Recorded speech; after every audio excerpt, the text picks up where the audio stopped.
നമസ്കാരം സാറേ. നമ്മൾ ഡിസൈൻ ചെയ്തിരിക്കുന്ന പ്ലാന് ജസ്റ്റ് ഒന്ന് എക്സ്പ്ലെയിൻ ചെയ്യാം. ഇതിനകത്ത് ഒത്തിരി ഓൾട്രേഷൻസ് നമുക്ക് വരുമായിരിക്കും. എന്നാലും ഒരു ഇനീഷ്യൽ ഡിസ്കഷൻ എന്നുള്ള രീതിയിൽ എന്താണ് ഡിസൈൻ ചെയ്തിരിക്കുന്നത് എന്നുള്ളത് എക്സ്പ്ലെയിൻ ചെയ്യാം. ഫസ്റ്റ് ഈ കിച്ചണ് സാറ് ആ ഇടഭിത്തി മാറ്റിയിട്ട് പുതിയ ബീം ആഡ് ചെയ്ത് ഒറ്റ കിച്ചൺ ആക്കുന്നു. അപ്പം ആ കിച്ചണിന്റെ വലിപ്പം കൂടുന്നതനുസരിച്ച് ഈ കിച്ചൺ ആക്സസ് ചെയ്യാനുള്ള എളുപ്പവും കുറയുന്നു. അത് വലിപ്പം കൂടുമ്പം നമുക്ക് കൂടുതൽ സ്ഥലം കിട്ടുന്നു. അപ്പം ഓരോ സാധനം എടുക്കാൻ വേണ്ടി കൂടുതൽ ദൂരം നടക്കേണ്ടി വരും. ഇങ്ങനൊരു കൺസെപ്റ്റ് ഉണ്ട്. അപ്പം ഇതൊരു ഒഴിവാക്കാൻ വേണ്ടിയാണ് നമ്മൾ ഫസ്റ്റ് ശ്രദ്ധിച്ചത്. അത് എങ്ങനെയാണ് ഒഴിവാക്കിയെന്ന് പറഞ്ഞാൽ രണ്ട് പാർട്ടാക്കി. ഒന്ന് കുക്കിംഗ് ചെയ്യുന്ന പാർട്ടും രണ്ടാമത്തെ പാർട്ട് ആഫ്റ്റർ കുക്കിംഗ്. അപ്പം നമ്മുടെ ബ്രേക്ക്ഫാസ്റ്റ് കൗണ്ടറിന് ശേഷമുള്ള ഭാഗം സ്റ്റോറേജ്, ആഫ്റ്റർ കുക്കിംഗ് എന്നുള്ള ഭാഗത്തിന് പ്രാധാന്യവും നമ്മുടെ ഹോബ് ഫുഡ് വരുന്ന ഭാഗത്തിന് കൂടുതൽ ബിഫോർ കുക്കിംഗ്, പ്രീ കുക്കിംഗ് എന്നുള്ള രീതിയിലാണ് അത് നമ്മൾ ഡിസൈൻ ചെയ്തത്. അപ്പം ഈ ഭാഗങ്ങൾ മുഴുവനും ബിഫോർ കുക്കിങ്ങും ഈ ഭാഗം ആഫ്റ്റർ ഈ കുക്കിംഗ് അല്ലെങ്കിൽ സ്റ്റോറേജ് എന്നുള്ള രീതിയിലാണ് ഈ രണ്ടാമത്തെ ഭാഗം നമ്മൾ ഡിസൈൻ ചെയ്തത്. ഇത് ഒരു ടോപ്പ് വ്യൂ ആണ്. ഞാൻ ഒത്തിരി ഡീറ്റെയിലോട്ട് പോകുന്നില്ല, കാരണം നമ്മൾ അത് ഗൂഗിൾ മീറ്റിലൂടെ ഒരു ഡിസ്കഷൻ വരുമ്പം എന്തൊക്കെ ഓൾട്രേഷൻ എന്നുള്ളതൊക്കെ വരാം. ഞാൻ ഈ പ്ലാൻ ജസ്റ്റ് ഒന്ന് എക്സ്പ്ലെയിൻ ചെയ്തിട്ട് ഇത് സാറിന് ഒരു ബഡ്ജറ്റ് അറിയാൻ താല്പര്യം ഉണ്ടെങ്കിൽ സാർ അത് കമ്മ്യൂണിക്കേറ്റ് ചെയ്യുന്നതനുസരിച്ച് ഞാൻ ആ ബഡ്ജറ്റും കൂടെ പ്രിപ്പയർ ചെയ്ത് തരാം. അപ്പം ഈ പ്ലാനിന്റെ ഫസ്റ്റ് നോർത്ത് സൈഡ്, എനിക്ക് ഏത് സൈഡാണെന്നുള്ളതും അറിയാൻ മേലായിരുന്നു. നമ്മൾ ഈ ഭാഗം, ഈ ഭിത്തി നോർത്ത് സൈഡ് എന്നുള്ള രീതിയിലാണ് ഉദ്ദേശിക്കുന്നത്. ഈ പാർട്ട് നോർത്ത് സൈഡ് എന്നുള്ള രീതിയിൽ കൺസിഡർ ചെയ്താണ്. ചിലപ്പം ചേഞ്ചസ് എല്ലാം കാണാം. എന്നാലും ഈ തൽക്കാലത്തേക്ക് ഈ പ്ലാനിന് നോർത്ത് സൈഡ് എന്നുള്ളത് സാറ് എടുക്കുക. നോർത്ത് സൈഡിലെ യൂണിറ്റ്സുകൾ, നോർത്ത് സൈഡിൽ ഇതാണ് നമ്മുടെ ഐലൻഡ് കിച്ചൺ. ഈ ഐലൻഡിൽ ഞങ്ങൾക്ക് യൂണിറ്റിന് 45 ഡെപ്ത് ഉണ്ട്, 50 ഡെപ്ത് ഉണ്ട്, 60 ഡെപ്ത് ഉണ്ട്. അതായത് ഞാൻ ഈ കാർക്കസിന്റെ ഡെപ്ത് ആണ് പറഞ്ഞത്. ഞാനിവിടെ 45 ആയിട്ടിരിക്കുന്നത്. ബാക്കി നമ്മുടെ നോർമൽ വിറ്റിയുടെ അടുത്ത് വരുന്ന സാധനം എല്ലാം 60 ആയിരിക്കും ഡെപ്ത്. ഇതിന്റെ ഒരു ഇതിന്റെ ഗ്രാനൈറ്റ്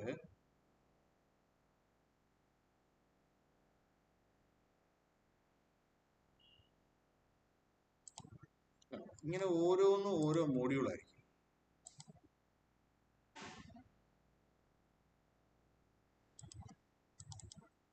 ഇത് ഓരോന്നും ഓരോ മോഡൽ. ഇപ്പം ഈ മോഡ്യൂൾ എന്ന് പറഞ്ഞു കഴിഞ്ഞാൽ ഡബിൾ ഡ്രോയർ യൂണിറ്റ് ആണ്. ഈ ഡ്രോയറിന് 35 സെന്റിമീറ്റേഴ്സ്, അതായത് ഇത് 35 സെന്റിമീറ്റേഴ്സ് ആയിരിക്കും ഇതിന്റെ ഹൈറ്റ്. ഈ ഡ്രോയർ, ഇത് കട്ട്ലറി യൂസ് ചെയ്യുന്ന ഡ്രോയറാണ്. ഇങ്ങനെ ഓരോന്നും ഓരോ മെഷർമെന്റിലാണ്. അപ്പം ഇങ്ങനെ ഒരു നോർത്ത് യൂണിറ്റ്സുകൾ ഇങ്ങനെ വെച്ചു. ഇതിന് മേളിൽ നമുക്കിങ്ങനെ ഫ്രെയിം ആയിട്ട് വരുന്നു. ഇതിന് മേളിലോട്ട് നമ്മൾ ഗ്രാനൈറ്റ് നേരെ മൾട്ടിവുഡ് വെച്ചിട്ട് അതിൻ്റെ മേളിൽ ഗ്രാനൈറ്റ് ഇടുന്നു. അതാണ് അതിൻ്റെ രീതി. മൾട്ടിവുഡ് വെച്ചിട്ട് ഗ്രാനൈറ്റ് ഇടുന്നു. ഇത് നോർത്ത് സൈഡ്. നോർത്ത് സൈഡിലെ ഓരോ യൂണിറ്റ്സുകളും എക്സ്പ്ലെയിൻ ചെയ്യാൻ പറ്റും. ഫസ്റ്റ് ഞാൻ ഓപ്പോസിറ്റ് സൈഡിൽ നിന്ന് വരാം. ഫ്ലോർ യൂണിറ്റ്സ്, ഇത് നോർത്ത് സൈഡ്. ഇത് നമ്മുടെ നേരെ സൗത്ത് സൈഡ്. സൗത്ത് സൈഡിനകത്ത് നമുക്കൊരു സ്റ്റോർ റൂമിന് പകരക്കാരനായിട്ട് ഒരു സ്റ്റോറേജ് ഏരിയ കൊടുത്തു. ഈ ടോൾ യൂണിറ്റ് നമുക്ക് 4 ഡോറിന്റെ ടോൾ യൂണിറ്റ് ആണ്. ഇതല്ലാതെ ഈ ടോൾ യൂണിറ്റ് തന്നെ ഏതാണ്ട് ഒരു 20 ടൈപ്പ് ഉണ്ട്. നമുക്ക് പാൻട്രി യൂണിറ്റ് ഉണ്ട്. പാൻട്രി യൂണിറ്റ് അല്ലാതെ ബാസ്ക്കറ്റ് യൂണിറ്റ് ഉണ്ട്. ബാസ്ക്കറ്റ്സ് ആയിരിക്കും ഫുള്ള്. ഇങ്ങനെ ഹാഫ് ഡോറ്, താഴെ ഡ്രോയർ, അങ്ങനെയുള്ള യൂണിറ്റ് എല്ലാം ഉണ്ട്. നമ്മൾ സ്റ്റോർ റൂം ഇല്ല എന്നുള്ളൊരു കൺസെപ്റ്റിൽ ഒരു സ്റ്റോറേജ്, അപ്പോൾ ലോഫ്റ്റിൽ വെക്കാവുന്ന എല്ലാ സാധനങ്ങളും ഇതിനകത്ത് വെക്കാം എന്നുള്ള രീതിയിൽ ആണ് പ്ലാൻ ചെയ്തത്. പിന്നെ ഈ സൈഡ് ബൈ സൈഡ് റെഫ്രിജറേറ്ററിന് 73 സെന്റിമീറ്റർ വരും ഡെപ്ത്. 73 എന്ന് പറഞ്ഞ് പ്ലസ് പുറകിൽ ഒരു 5 സെന്റിമീറ്ററും കൂടെ എടുത്താൽ ഒരു 78 വരും. ഏതൊരു വോൾ യൂണിറ്റ് ആണെങ്കിലും ഏതൊരു ഫ്ലോർ യൂണിറ്റ് ആണെങ്കിലും 60 സെന്റിമീറ്ററിന് മേളിൽ ഡെപ്ത് ഇല്ല. അപ്പം ഇതിനു വേണ്ടി നമ്മളൊരു ക്യാബിൻ ഉണ്ടാക്കുന്നതിന് പകരം അതിന് മേളിലൊരു സ്റ്റോറേജ് എന്നുള്ള രീതിയിൽ ആണ് ഞാനിത് കൊടുത്തത്. കുറച്ച് മെയിൻ്റെനൻസും അതേപോലെ തന്നെ ഇതിൽ ഹീറ്റ് എല്ലാം പുറകിൽ നിന്ന് വരും. പ്ലംബിങ്, ഇപ്പം വാട്ടർ ഡിസ്പെൻസറിലാണെങ്കിൽ പുറകെ പ്ലംബിങ് ഒക്കെ കാണും. കുറച്ചും കൂടെ മെയിൻ്റെനൻസ് ഒക്കെ ചെയ്യാൻ ഫുള്ള് ക്യാബിനകത്ത് കൊണ്ടുപോകാതെ, അല്ലെങ്കിൽ പിന്നെ ഇൻബിൽട്ട് എന്നും പറഞ്ഞ കൺസെപ്റ്റാണ്. സൈഡ് ബൈ സൈഡ് ഇത് ഞാൻ ക്രോക്കറി യൂണിറ്റ് ആയിട്ടാണ് കൺസിഡർ ചെയ്തത്.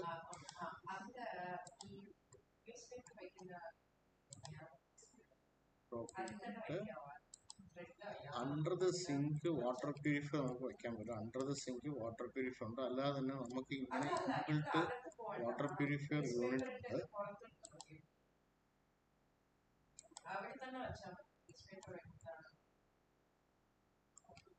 പിന്നെ ഇത് ഇൻബിൽട്ട്, ഇത് ഒറ്റ യൂണിറ്റാണ്.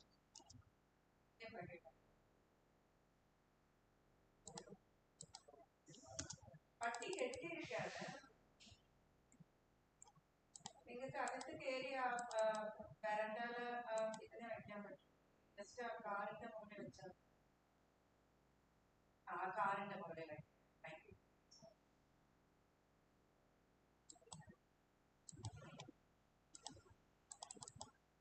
ഇത് ഒറ്റ യൂണിറ്റാണ്.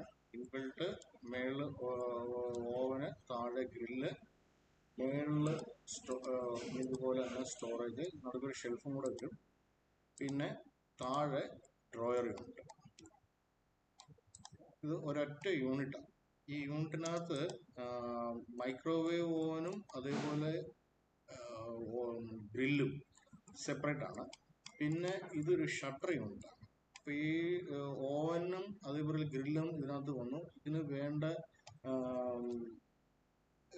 വേണ്ട ഈ നമ്മുടെ അക്സസറീസ് ആയിട്ടുള്ള സാധനങ്ങളെല്ലാം, മെറ്റീരിയൽസ് എല്ലാം സ്റ്റോർ ചെയ്യാൻ മേളിലും സ്ഥലമുണ്ട്. അതേപോലെ പ്ലേറ്റ് കാര്യങ്ങളെല്ലാം താഴെ നമുക്ക് സ്റ്റോർ ചെയ്യാം. ഇതല്ലാതെ നമ്മുടെ മിക്സി അതുമാതിരിയുള്ള സാധനങ്ങളെല്ലാം നമുക്ക് ഷട്ടർ യൂണിറ്റ് ഉണ്ട്. അപ്പോൾ ആ ഷട്ടർ യൂണിറ്റാണ് ഞാനിവിടെ ഉൾക്കൊള്ളിച്ചത്. അപ്പോൾ ഇതിനകത്ത് നമുക്ക് വെക്കാൻ, ഇതിനകത്ത് നിന്ന് എടുത്ത് ഈ ഫ്രണ്ടിൽ ഇരിക്കുന്ന പ്ലാറ്റ്ഫോമിൽ തന്നെ വെച്ച് അത് ഹാൻഡിൽ ചെയ്യാനും എല്ലാം പറ്റും. അതിനകത്ത് നമുക്ക് ഗ്രൈൻഡർ കയറ്റാൻ പറ്റില്ല, പക്ഷെ ഹാൻഡ് മിക്സർ, നോർമൽ മിക്സി ഇതുപോലുള്ള സാധനങ്ങളെല്ലാം ഈ ഷട്ടർ യൂണിറ്റിനകത്ത്. സൗത്ത് സൈഡ് കഴിഞ്ഞാൽ പിന്നെ വെസ്റ്റിലോട്ട് വരാം.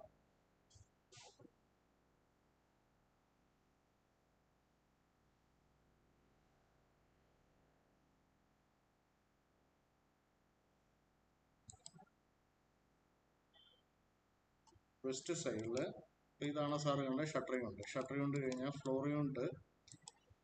ഇത് നോർമൽ കോർണർ യൂണിറ്റ് ആണ്. ഈ കോർണർ യൂണിറ്റ് ഇങ്ങനെ ഷെൽഫാണ്. നമുക്ക് D tray, magic corner, S profile, അങ്ങനെയുള്ള എല്ലാ അക്സസറീസും ഉണ്ട്. പ്രൊഫൈൽസ് കൂടുന്നു വരുന്നതനുസരിച്ച് പ്രൈസിങ് കൂടും. നമ്മൾ സ്റ്റോറേജ് എന്നുള്ള കൺസെപ്റ്റിലാണ് അത് എടുത്തത്. ഇത് ഒരു സ്പേസർ എന്ന് പറയും. ഇതൊരു നമുക്ക് അവൈലബിൾ ആയിട്ടുള്ള മെഷർമെന്റിൽ അല്ലാതെ വരുന്ന ഗ്യാപ്പുകൾ നമ്മളിങ്ങനെ സ്പേസർ വെച്ച് ഫില്ല് ചെയ്യും.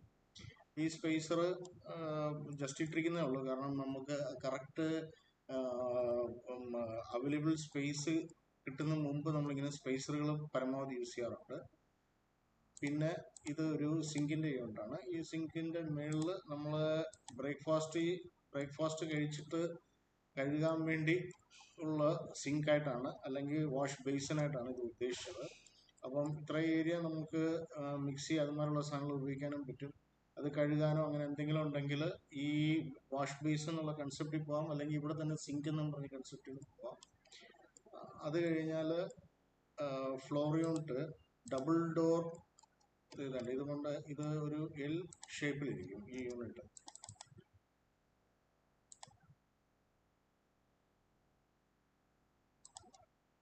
ഇങ്ങനെ ഇരിക്കും ഇത്. അപ്പം സാറിന് വലിയ പാത്രങ്ങൾ വെക്കാൻ, ഈ നമ്മൾ ഉരുളി പോലത്തെ സാധനങ്ങൾ വരെ വെക്കാൻ ഇതിനകത്ത് പറ്റും. അത് കഴിഞ്ഞ് ഡ്രോയർ യൂണിറ്റാണ്. സോറി, വെസ്റ്റ് സൈഡ് കഴിഞ്ഞാൽ പിന്നെ നമുക്ക് നോർത്ത് സൈഡിലോട്ട് പോവാം. അതായത് ലെഫ്റ്റ് ടു റൈറ്റ് എന്നുള്ള കൺസെപ്റ്റിലാണ് ഞാനത്. ഈ ഡ്രോയർ എന്ന് പറയുന്നത് ഓരോന്നും ഓരോ മോഡ്യൂളാണ്. ഈ തന്നെ എല്ലാ ഓപ്ഷൻസും, അതായത് അതിൽ തന്നെ അക്സസറീസ് ഇൻബിൽട്ട് ചെയ്താണ് വരുന്നത്. അപ്പോൾ ഇത് 17 സെന്റിമീറ്റർ ഹൈറ്റ്, ഇത് 52 സെന്റിമീറ്റർ ഈ ഷട്ടറിന്റെ ഹൈറ്റ്, ഇത് 23 സെന്റിമീറ്റർ ഷട്ടർ ഹൈറ്റ്. ഇങ്ങനെ ഓരോ ഷട്ടറിന്റെ ഹൈറ്റിനനുസരിച്ച് ഇതിനകത്ത് വെക്കുന്ന വെസൽസോ അതുമാതിരിയുള്ള കാര്യത്തിനെല്ലാം അതിനനുസരിച്ചാണ് ഈ ഷട്ടറിന്റെ ഹൈറ്റ് സെലക്ട് ചെയ്യുന്നത്, അല്ലെങ്കിൽ അങ്ങനത്തെ യൂണിറ്റ് സെലക്ട് ചെയ്യുന്നത്. ഇത് ഒറ്റ യൂണിറ്റ് ആയിരിക്കും സാറിന്, ഇത് ഒറ്റ യൂണിറ്റാണ്. ഞാൻ വീണ്ടും അത് എടുത്ത് കാണിക്കാൻ കാര്യം ഇത് എല്ലാം ഓരോന്നും ഇൻഡിപെൻഡന്റ് മോഡ്യൂളാണെന്ന് മനസ്സിലാക്കാൻ വേണ്ടിയാണ്. ഇത് double drawer unit with 17 centimetre height ഡ്രോയറും അതേപോലെ തന്നെ 52 സെന്റിമീറ്റർ ഹൈറ്റ് ഡ്രോയർ. അപ്പോൾ ഈ 52 സെന്റിമീറ്റർ ഹൈറ്റ് ഡ്രോയറിനകത്ത് സാറിന് കടായി, ഫ്രൈയിങ് പാന്, 5 ലിറ്ററിന്റെ കുക്കർ വരെ ഇതിനകത്ത് വെക്കാൻ പറ്റും. 17 സെന്റിമീറ്റർ ഹൈറ്റിനകത്ത് നമുക്ക് കട്ട്ലറി വെക്കാൻ പറ്റും. ഇത് 23 എന്ന് പറയുന്നത് നമുക്ക് കപ്പ്, സോസർ അതുമാതിരിയുള്ള സാധനങ്ങൾ വെക്കാൻ ഈ 23 സെന്റിമീറ്ററിന്റെ ഹൈറ്റുള്ള ഡ്രോയർ. അപ്പം സ്റ്റോറേജിന്റെ ഡ്രോയറിലോട്ട് പോകാതെ നമുക്ക് നോർമൽ ക്യാബിനിലോട്ട് പോകാം. പ്രൈസ് കുറച്ചുകൂടെ കുറയാം. ഇതിലോട്ട് പോകുന്നതിന്റെ കാരണം നമുക്ക് അകത്ത് വെക്കുന്ന സാധനങ്ങൾ കുറച്ചും കൂടെ ബെൻഡ് ചെയ്ത് എടുക്കാതെ നിന്നുകൊണ്ട് തന്നെ എടുക്കാൻ പറ്റും. അത് കഴിഞ്ഞ് ഇങ്ങനെ ഒരു ബ്രേക്ക്ഫാസ്റ്റ് കണ്ടു. ഇവിടെ ഒരു ലെഗും കൂടെ സപ്പോർട്ടോ അല്ലെങ്കിൽ ഒരു ഫ്രെയിമും കൂടെ വരും. അത് ഞാൻ ഇതിനകത്ത് കാണിച്ചിട്ടില്ലെന്നേ ഉള്ളൂ. ഇവിടെ കുറച്ചും കൂടെ ഒക്കെ ഓൾട്രേഷൻ ചെയ്യാൻ പറ്റും. കാരണം ഇവിടെ ഒരു ബീം പോകുന്നുണ്ട്. ഇവിടെ നമുക്ക് ആ ബീമിനെ കവർ ചെയ്ത് ഒരു ലൈറ്റൊക്കെ കൊടുക്കാൻ പറ്റും. അതൊക്കെ നമ്മൾ മുന്നോട്ടുള്ള ഡിസ്കഷനകത്ത് അങ്ങനത്തെ കാര്യങ്ങളെല്ലാം സംസാരിക്കാം സാറ്. അതേപോലെ തന്നെ വോൾ യൂണിറ്റ് രണ്ടും സ്റ്റോറേജ്. ഫ്ലാറ്റ് ഡോർ യൂണിറ്റ് ഒക്കെ ഉണ്ട്. ഫ്ലാറ്റ് ഡോർ യൂണിറ്റ് ഒക്കെ കുറച്ചുകൂടെ എക്സ്പെൻസീവ് ആയിരിക്കും. നമുക്ക് പല മോഡ്യൂൾസ് ഉണ്ട്, എന്നാലും ഞാൻ ബേസിക് ആയിട്ടുള്ളതാണ് കാണിച്ചിരിക്കുന്നത്. അപ്പോൾ ഇവിടെ 52 സെന്റിമീറ്റർ ഹൈറ്റ് അല്ലേ, ഇത് 35 സെന്റിമീറ്റർ. ഈ 35നകത്തും കടായി, ഫ്രൈയിങ് പാൻ വെക്കാൻ പറ്റും. 5 ലിറ്ററിന്റെ കുക്കർ വെക്കാൻ പറ്റത്തില്ല. ഇതിനകത്ത് 3 ലിറ്ററിന്റെ കുക്കർ വരെ ഇരിക്കും. പിന്നെ താഴെ ഇവിടെ ഡ്രോയർ കൺസെപ്റ്റ് കൊണ്ടുവരാം. ഞാൻ ഈ യൂണിറ്റ് എന്ന് പറയുന്നത് മേളിൽ 2 ഡ്രോയറും, അപ്പോൾ കട്ട്ലറിയും അതേപോലെ തന്നെ നമ്മുടെ ഈ താഴെ വെക്കുന്ന മെഷും കാര്യങ്ങളൊക്കെ സെപ്പറേറ്റ് വെക്കാൻ പറ്റും. അല്ലെങ്കിൽ നൈഫ് ഇതൊക്കെ സെപ്പറേറ്റ് വെക്കാൻ പറ്റും. അപ്പോൾ താഴെ ഗ്യാസ് പൈപ്പ് ലൈൻ വന്ന് കയറും. പിന്നെ ഇത് 2D പുള്ളൗട്ട്, അതായത് എണ്ണ അതുമാതിരിയുള്ള സാധനങ്ങളൊക്കെ വെക്കാൻ പറ്റും. അത് താഴെയും മേളിലും വെക്കാൻ പറ്റും. മേളിൽ 1 ലിറ്റർ കുപ്പി ഇരിക്കും, താഴെ 1 ലിറ്റർ കുപ്പി ഇരിക്കും. സൈഡ് ബൈ സൈഡും വെക്കാൻ പറ്റും. കാരണം 35 സെന്റിമീറ്റർ ആണ് ഇതിന്റെ വിഡ്ത്ത്. മേളിൽ സ്റ്റോറേജ്. ഇത് GTPT, അതായത് കഴുകിയിട്ട് വെക്കുന്ന ഗ്ലാസ് ട്രേ. അത് 1, 2 ഇട്ടിട്ടുണ്ട്. അതിനകത്ത് വേണമെങ്കിൽ ഒഴിവാക്കാം, ഒരെണ്ണം മാത്രം മതി. കാരണം ഡെയിലി യൂസിന് വരുന്ന സാധനങ്ങൾ മാത്രമേ നമ്മൾ ഇതിനകത്ത് സ്റ്റോർ ചെയ്യുള്ളൂ. ബാക്കിയുള്ളത് നമുക്ക് വിസിബിൾ ആവണമെന്നില്ല, നോർമൽ സ്റ്റോറേജ് ആക്കി മാറ്റാം. പിന്നെ ഇത് വിക്കർ ബാസ്ക്കറ്റ്. അപ്പം കിഴങ്ങ്, സവോള അതുമാതിരിയുള്ള സാധനങ്ങൾ ഇവിടെ നമ്മൾ സ്റ്റോർ ചെയ്യുന്നു. Corner unit, normal corner unit. അത് കഴിഞ്ഞാൽ സിങ്കിൻ്റെ യൂണിറ്റിനകത്ത് നമുക്ക് വേസ്റ്റ് ബിന്നും അതേപോലെ തന്നെ ഡിറ്റർജൻറ്റ് റാക്ക്. ഓക്കെ സാറേ.